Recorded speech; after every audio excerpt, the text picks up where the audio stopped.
of uninhabited islands, the crew were surprised to see signs of life in the bays below. Great whales were gathering, southern right whales, rarely seen since they were hunted to the brink of extinction in the 19th century.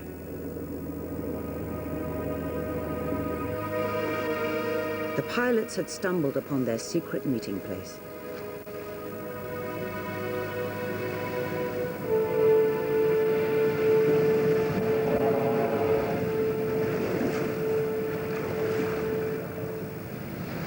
More than 500 kilometers south of New Zealand, the Campbell Islands lie almost forgotten, until now. The whales aren't the only ones heading this way. Alerted by the pilots' reports, scientists and filmmakers are on course for the sub-Antarctic. It's not the most comfortable place to spend the winter, but the rewards could be dramatic. The whales have come to the Campbell Islands for only one reason: to breed. For the researchers, it's a unique opportunity. As they near their destination, another ocean wanderer comes home to roost. The Royal Albatross, symbol of this stormy domain, remains at sea for years at a time. It lives most of its life on the wing. But when it comes to raising a family, even the albatross must return to solid ground.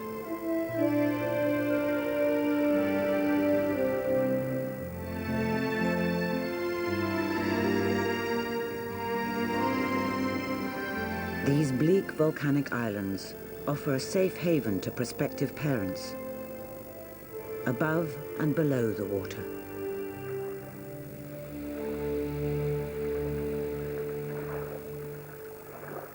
Silently, these 18-meter giants slip into the shelter of the bay after their long journey from the Antarctic feeding grounds.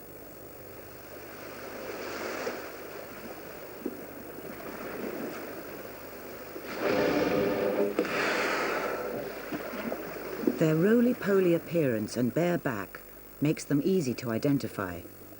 They're one of the few whales with no dorsal fin. And here's another telltale sign. This V-shaped blow gave the game away to early whalers. Now, there's a different kind of intruder on the scene.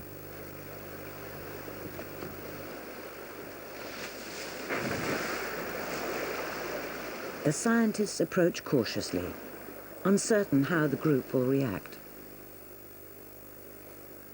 But surprisingly, it's the whales who make the first move.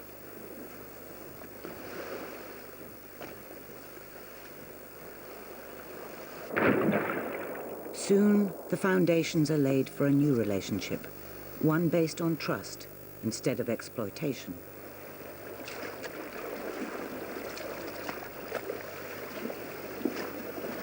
In the old days, this was 80 tons of prime blubber, destined to be melted down into oil to fuel street lamps in Europe.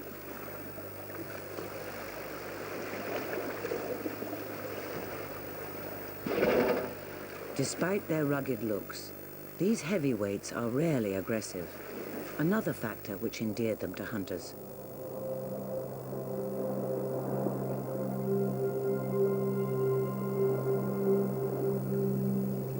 The time has come to test the water. Is this first encounter really as relaxed as it seems?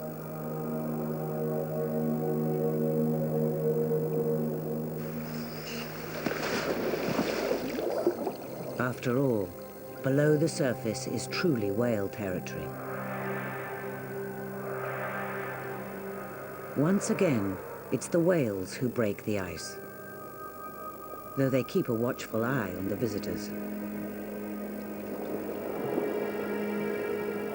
These powerful flippers and tail flukes are sometimes used to fight off killer whales and white pointer sharks. But the whale no longer seems to consider humans the enemy.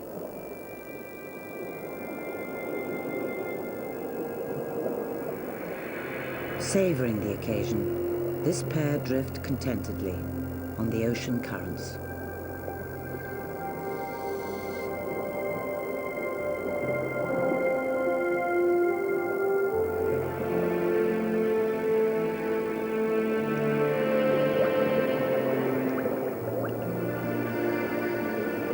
After this inspiring start, there's a carefree atmosphere around the bay.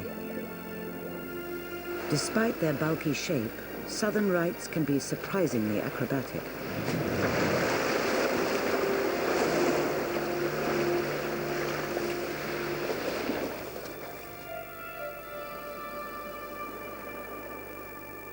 But for now, they're in a more mellow mood.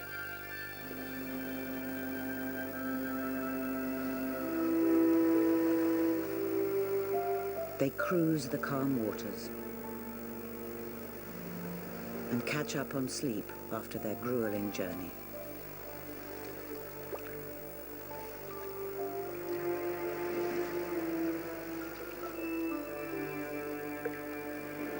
Their bodies are plump and ripe for breeding after months spent eating their fill from the Antarctic menu. They migrate north from the feeding grounds around May, at the start of the southern winter. But there's plenty more food here if they need it.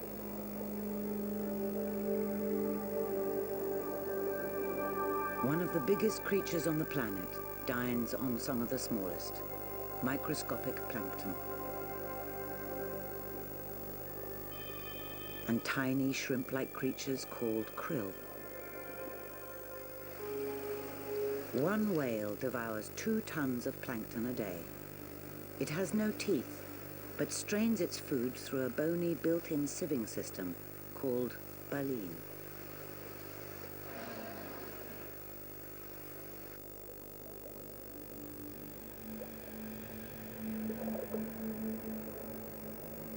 The huge arched jaws make up a quarter of the whale's body length.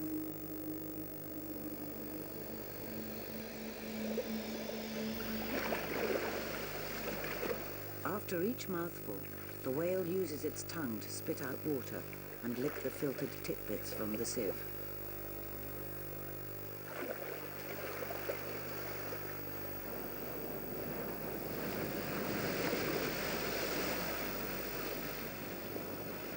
But not everyone can help themselves to a meal.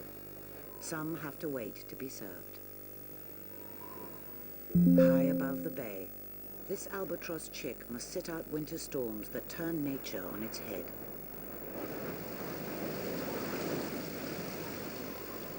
While its parents brave the gales to bring back food.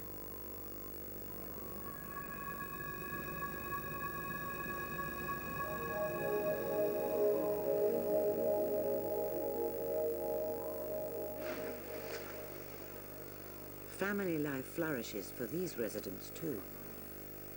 The islands are the last breeding grounds for the rare Hooker's sea lions, like the whales, almost wiped out by hunting.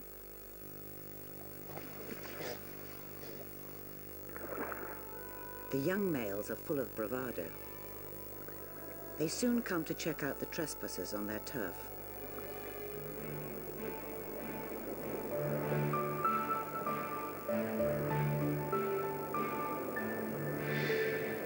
Their protruding eyes are used to track prey in the dark ocean depths.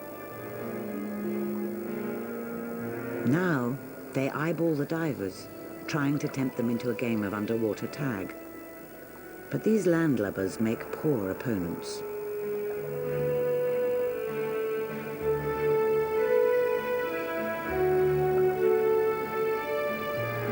The youngsters soon set off in search of bigger thrills.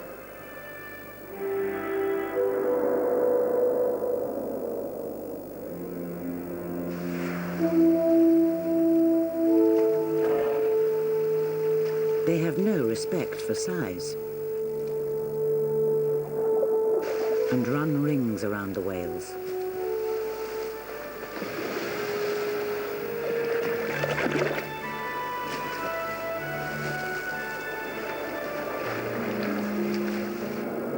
For a while, their harassed victims humor them.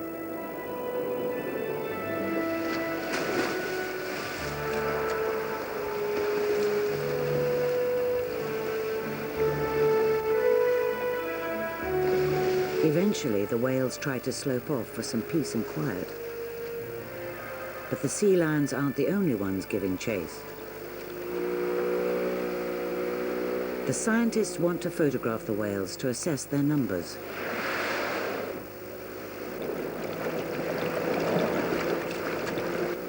It's easy to tell who's who. Each southern right is born with a pattern of warty growths, called callosities, on its head. Over the years, these mini rock gardens become home to parasitic worms, lice and barnacles. They're as individual as fingerprints. The biggest, on the snout, is called the bonnet. These snapshots will show if the same whales return here another year, or if they turn up somewhere else. Small colonies of southern rights are found off South Africa, South America, and Australia, but researchers need to know if these far-flung communities ever mix. If they do, they have a much better chance of survival. The double spout, which now helps the scientists locate the whales, was once the cue for whale hunters in their cliff-top lookouts. Those ancient mariners christened their prey. They were literally the right whale to hunt, a soft target. More than 100,000 were massacred, 97% of the population.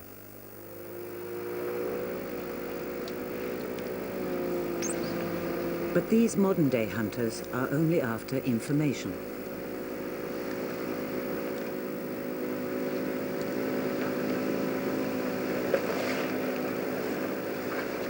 The harmless bolt collects a tiny nugget of skin and blubber, containing valuable clues to the whale's lifestyle.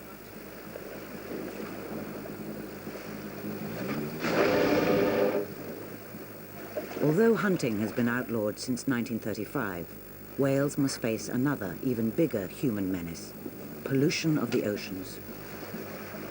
The blubber samples will show levels of any pollutants they've absorbed. They'll also show how well the whales are feeding. The skin specimen will reveal who's related to who in the whale community.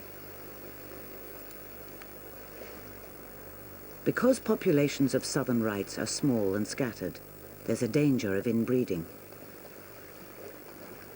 DNA analysis will reveal family links, and more importantly, if the group has blood relations elsewhere in the world. One odd characteristic of the Campbell Island clan is their mottled appearance. Most southern rights are dark, with just a white patch on the belly. If the dappled effect so common in this particular group is a sign of inbreeding due to low numbers, it could ring warning bells for the future.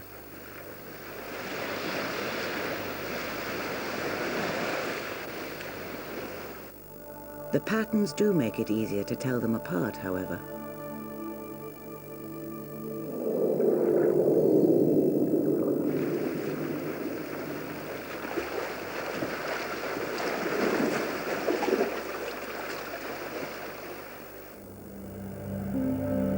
Divers have nicknamed these frequent companions Star Wars and Dark Star.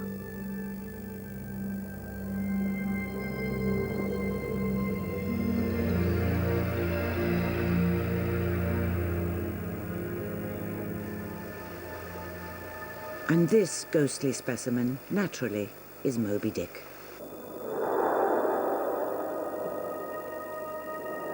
Moby was possibly pure white as a calf, but gradually darkened to a speckled grey. He was probably born here in the bay during a previous breeding season.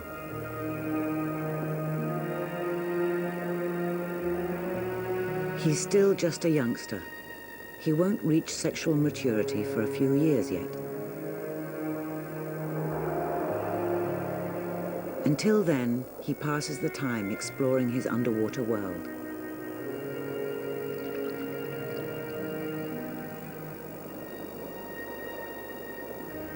At the moment, there's plenty to investigate and a bit of company.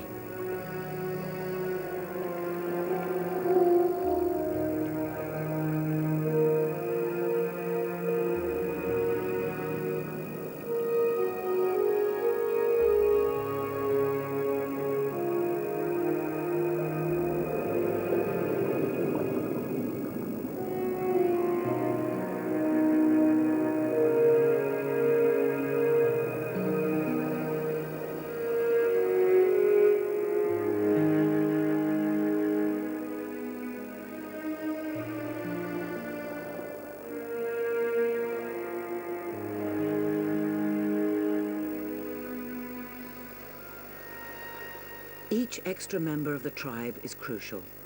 There are only around 3,000 southern rights worldwide, far too few to guarantee their future. This newcomer was conceived about a year ago. When it's time to calve, the female retires to a quiet cove. Here the baby can develop the essential skills of ocean life in safety.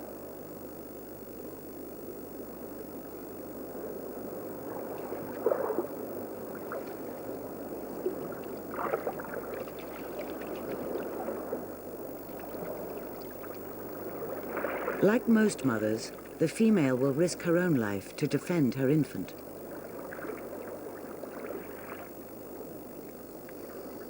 When alarmed by the cameras, she's quick to usher the youngster out of the way, shielding it from possible danger.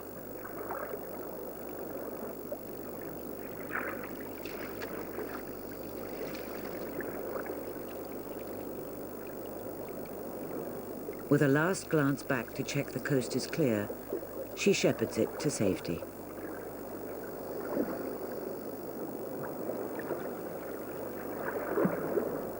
The calf will live on its mother's milk for several months, until the group returns south to the summer feeding grounds. And it'll have the benefit of maternal protection for at least a year.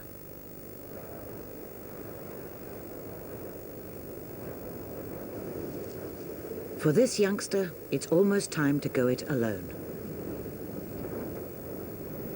It's already spent 7 months on the nest. During this time, its devoted parents have flown hundreds of kilometers on a gastronomic shuttle service. But this home delivery is about to come to an abrupt end. Before it can graduate to the air, the chick must shed its winter insulation. It must literally be starved into leaving home.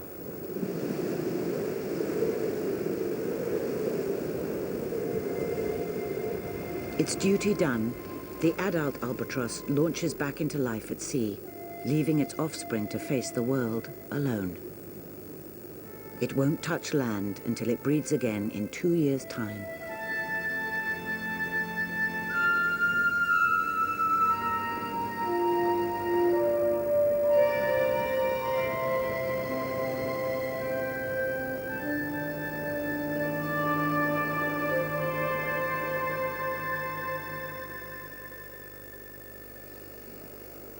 In the bay below, several new arrivals have appeared over the past few months, but none so enchanting as this one.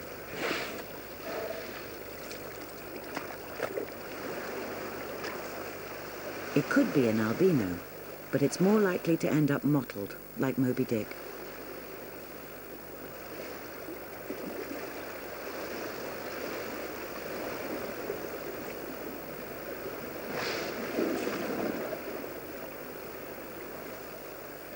After a long winter of whale watching, this is a wonderful reward.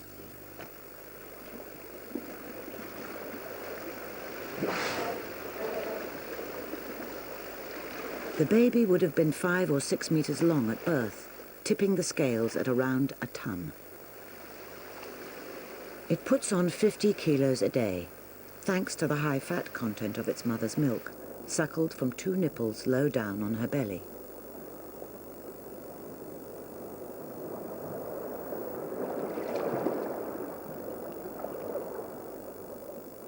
The nursery area is kept strictly separate from the other end of the reproductive process. It's the female who initiates mating, with a special song to summon potential suitors from several kilometers away. She can be approached by 6 or 7 males at a time. This one tries the gentle touch. The rites of courtship go on for several hours, involving lots of nuzzling and slow, sensuous caresses. Before choosing a mate, the female seems to interview a number of hopefuls. She often breaks free from the group and swims off at top speed, forcing her admirers to give chase. When the males catch up, she may finally pair off with one.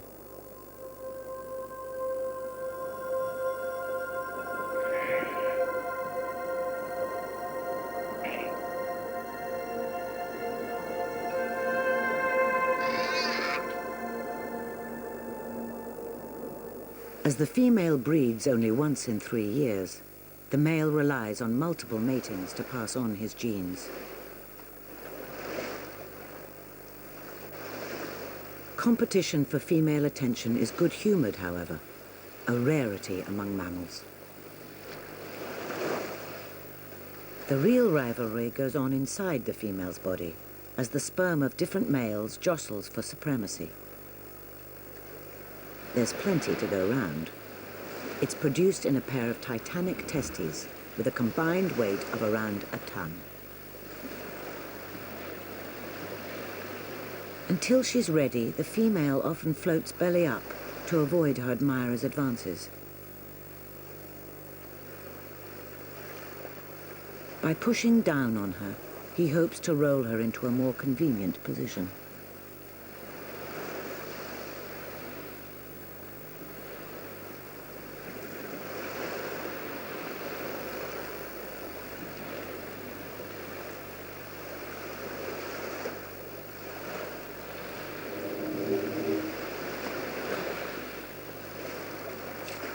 But in the end, it's the female, usually a little larger, who seems to decide when the time is right.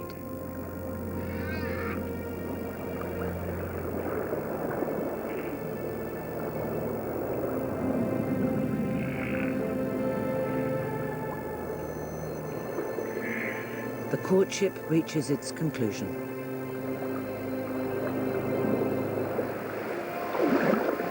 The male may have the world's longest penis, almost 3 meters, but mating is short and sweet, often under a minute.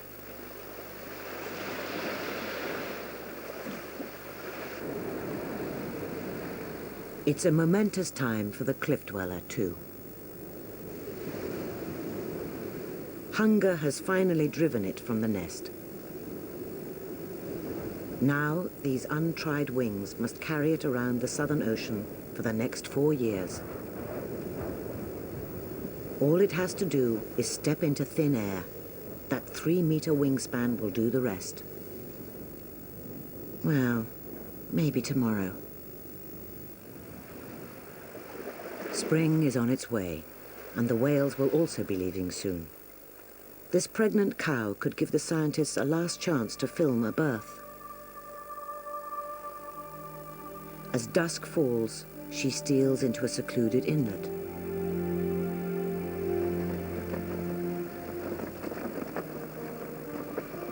The team shadow her.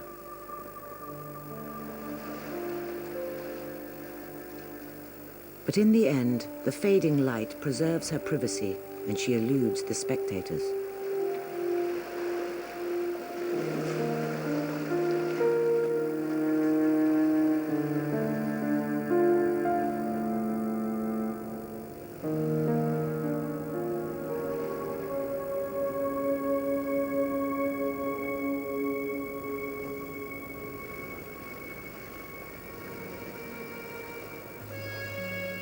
As dawn breaks, the female appears to be still alone. But then, a second set of ripples.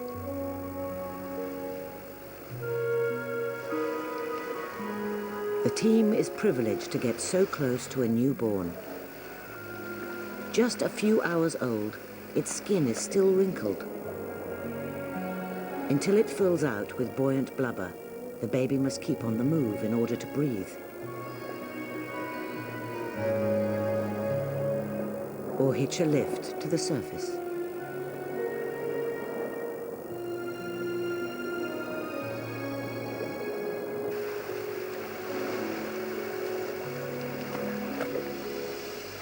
This is the 18th new addition to the tribe this year. And every one is vital to its future.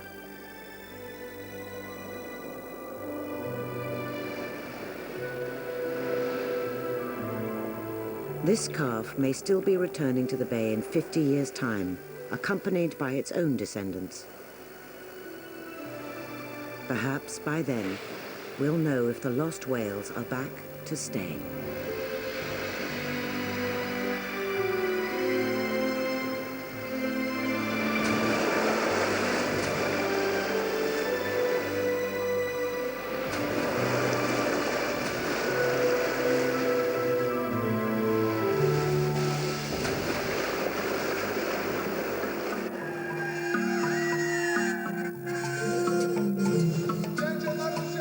Next week, the gerbil-like marmots of the French Alps are the stars of Wildlife Showcase, back at the same time, 8:30 here on BBC Two.